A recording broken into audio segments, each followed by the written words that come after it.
extreme, with records being broken every day. Here's a shocking example for you. In the year 2015, this was the first year in records going back to the year 1875 that we have seen more confirmed tornado-related deaths in December than in the rest of the year combined. We now not only have land hurricanes, but we have winter blizzard cyclones and river flooding at the same time. We're seeing snow in areas where it has never snowed before. Vietnam, Laos, Taiwan, southern China, Okinawa, and the Caribbean. These are subtropical and tropical countries where they shouldn't have snow. Some of these places have received up to 7 or 8 inches of snow. For instance, in Vietnam, south of Hanoi, they received 7.87 inches of snow. This is the first snow ever in this area. Temperatures dropped into the mid-20s Fahrenheit in December, when normally it is supposed to be in the mid-70s. Meanwhile, in the Arctic, temperatures were 50 degrees above the average. Now, this has never happened before, where you have snow and 50 degrees below normal in the tropics, and then 50 degrees above normal in the Arctic. This is unprecedented. In December through January in England, where only a few flowering plants may be in bloom due to milder winters, there was this past winter more than 600 species in bloom, 612 to be exact. Never before in history has this happened. In addition, rains and flooding are at unprecedented levels across the globe.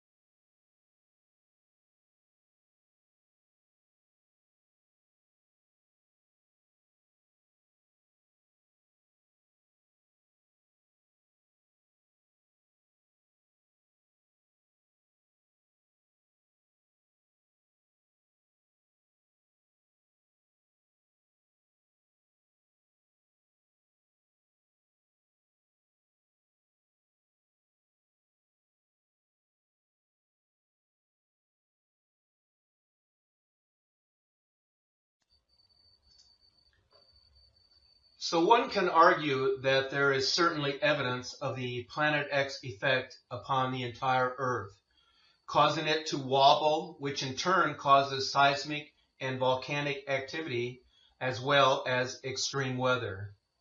The Planet X effect is setting the Earth up for a coming pole shift. The world's elite know this is coming. This is why they have prepared underground shelters and seed vaults in key parts of the world. This screen capture explains this relative to where the new equator is expected to be. The hypothesis of a major pole shift is the belief that during the shift, the North Pole and the Arctic Circle will be pushed considerably to the south, thus causing the southern hemisphere and Antarctica to be pushed further north above the line of the equator. Now, we can see this playing out relative to this image, in which the Arctic Circle has been pushed into the region which is now South America, whereby the equator is no longer a straight line dividing the northern and southern hemispheres, but rather an erratic line that has been pushed much further to the north, where it is now situated in the heart of North America before dipping down to reach the southern tip of Australia. At the same time, Antarctica and the South Pole has been pushed up to where it is now situated in the region of China and Russia. So this is an interesting scenario and one worth considering when preparing for safe locations around the world.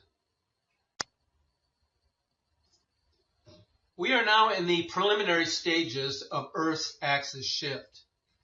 The evidence of this can be seen in this photo taken after the earthquake in which Kyushu Island in southern Japan was devastated.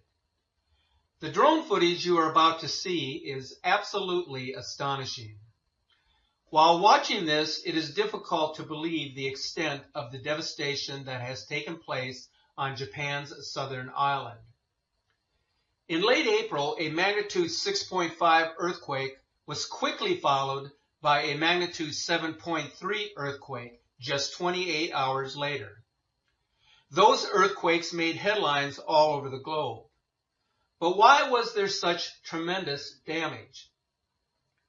Well, it turns out that those two major quakes worked in conjunction with more than 600 smaller quakes to cause historic devastation all across Kyushu. As you are about to see, giant fissures have opened up in the ground right along a fault line that runs directly across Japan's southern island. And this has a lot of people extremely alarmed. Once a major disaster falls out of the news, the rest of the world tends to forget about it. But for those on Kyushu, this crisis is far from over. Authorities are still scrambling to rescue those that have been stranded by the recent earthquakes. And at this point, it is a race against time.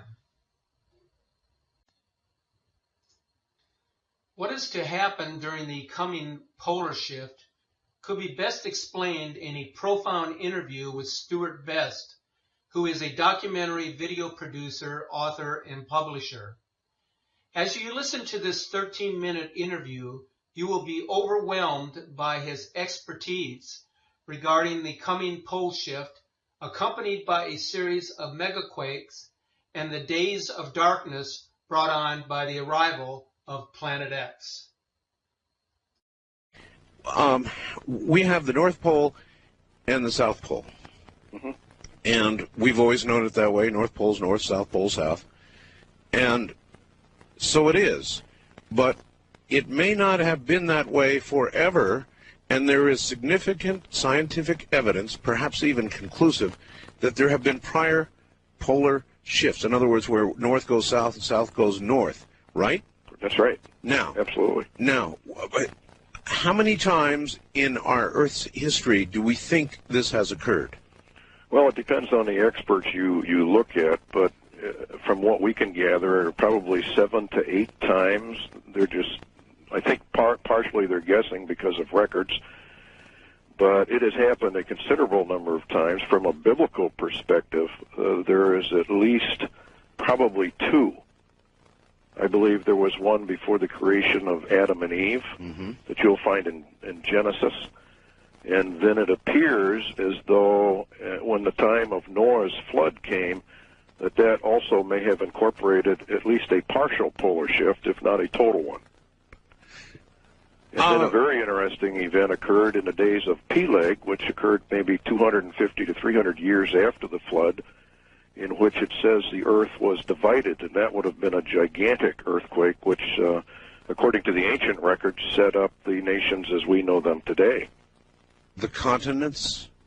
Did it actually change continental formations? I mean, all right, well, let's get down to it. What do we think occurs? Oh, God, so many questions. First of all, how quick would a polar reversal occur? Well, the actual polar reversal, from what we can gain from the scriptures and from other documents, ancient documents, it occurs very rapidly, usually within a one-day period. So it occurs, when it finally goes, it goes extremely rapidly. A one-day period? Yes. And in one day, the North Pole goes to roughly the South Pole or some new location, and South goes to North? Yes. Okay, if that were to occur, what is our best guess about what would happen? Total destruction, basically. It would depend on where you were on the Earth's surface at the time the shift occurred, the direction of the shift. Let's say I'm in Nevada. I would think from the prophecies you'd be in a lot of trouble. Well, what do you mean? I think everybody in the United States of America is going to be in a lot of trouble. Because a shift... Define trouble. Destruction. You mean dead? Death, yes. Yes. Well, what would kill us? Well, let me just quote you from Isaiah, for example. Behold, the Lord maketh the earth empty, and maketh it waste, Yep. and turneth it upside down, and scattereth abroad the inhabitants thereof. Okay, translate that into what that might mean scientifically. Well, scientifically, that would mean that in a very short period of time, the North Pole becomes the South Pole, Right. and actually probably goes beyond it. Sure. Because No, but I mean effects. When that happened, what? total destruction By what means? by means of, well, shall we say, outside, almost outer space, cold coming down to the surface. The scriptures indicate a tremendous roll cloud develops. If you've seen major squall lines, you've seen these roll clouds. Oh, listen, brother, I used to chase them. All right. I chased them looking for tornadoes. So yes, I'm extremely familiar with the roll cloud. Okay, now multiply that roll cloud by a tremendous margin, because what happens is the surface of the Earth changes directions rapidly, but the atmosphere above it does not. Wait a minute. The surface of the Earth changes directions. Right. In a shift, the Earth is tilted at approximately 22.5, 23.5 degrees. Right. All right. Now, when a shift occurs, Right. that tilt, the Earth, the North Pole, starts to slide to the south. Now, as it slides to the south, it is fairly solid, so the crustal part of the Earth just simply slides.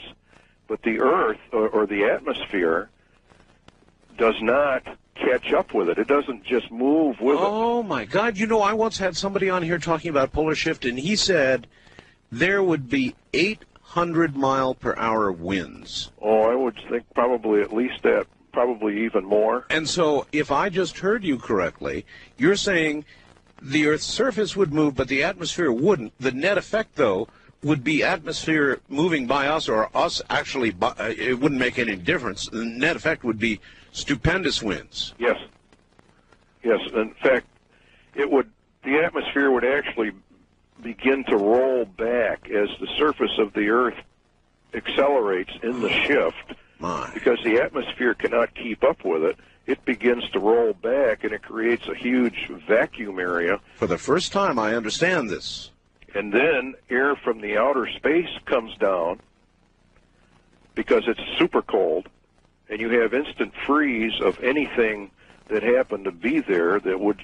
I take it you mean actually upper atmosphere, Yes. the very thinner, very cold upper atmosphere. Yes. Anybody who's ever been in an airplane, one of the recent 747s, when you look at the outside temperature and you're only at like 40,000 feet, the outside temperature is like minus 80, minus 90 degrees typically. Yeah, it gets pretty chilly up there. Just that far up. So further up in the atmosphere, of course, it's if that were to suddenly come down. Well, you have instant freeze, which probably explains the findings in Siberia and whatnot. You mean the vegetation in the woolly mammoths? Yes. Yes. Instant freeze. They were quick frozen in a split second.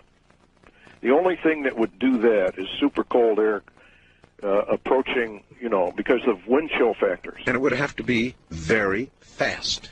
Oh, instantaneous. They would never know what hit them. Nobody would know what hit them. Huh. There will be warning signs. Like what? Well, we're already getting the warning signs. We're seeing changes in the weather patterns. The patterns are getting more and more violent. Boy, I'll tell you, there's no question about that. I think we're in the preliminary stages of a polar shift. Of a polar shift. Now, let me tell you a little story. This is a true story. I could read it because I've got it here somewhere, but I know it by heart. The Fujita scale of tornadoes actually goes to 12, but that's just an academic study. Mm-hmm. On Earth, in our atmosphere, it is impossible to have any, the scientists say anyway, meteorologists, impossible to have anything greater than what's called an F5 tornado at 318 miles per hour. Now, that's exactly what we had, was 318 miles per hour. That is the top, the very tip top of the F5 scale. At 319, which, by the way, they think they might have actually had, you would have an F6. And they say that's impossible. And yet, it occurred. And everybody who's been watching the weather maps knows the horrendous tornado season that we've had. And you're saying this is a harbinger. Yes, absolutely. In fact, it's going to increase tremendously. Then there's one more thing. And I've been dealing with this on my show now for 2 years. So I'll tell you about it. You can tell me if it means anything, Stuart. But from time to time, I will suddenly start getting all these emails and faxes, and people will start saying to me, hey, Art, guess what? My compass is suddenly deviating anywhere between 8 to 15 degrees west. And it's freaky. It's like the pole is wandering a little bit, and then it comes back. Mm-hmm. Well, a magnetic pole shift probably will precede the actual literal pole shift. When the magnetic poles shift and go into, I guess what you could call them a dipolar reversal, there is a period of time in which the magnetic field actually collapses, according to the scientists that have studied this. In other words, goes to zero. Goes to zero. During that time, of course, you have all the lethal rays from the sun, et cetera, your orbital mass ejections and all that.